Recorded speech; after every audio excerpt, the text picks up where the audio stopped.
Question number 2, differentiate x square e to the power of 3x with respect to x. This is a product of two functions, which is x square and exponential of 3x.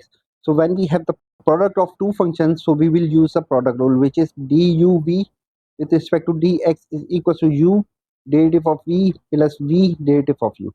Or in this case, we can take this one is u and this one is v.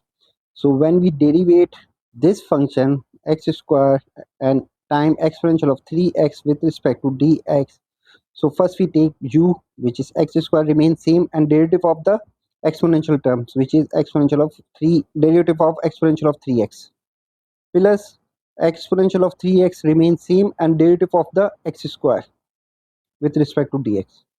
Further solving, we will have x square remain same and derivative of the exponential function will remain same, and derivative of the power, which is derivative of 3x with respect to dx, plus exponential of 3x remains same and derivative of x square is 2x.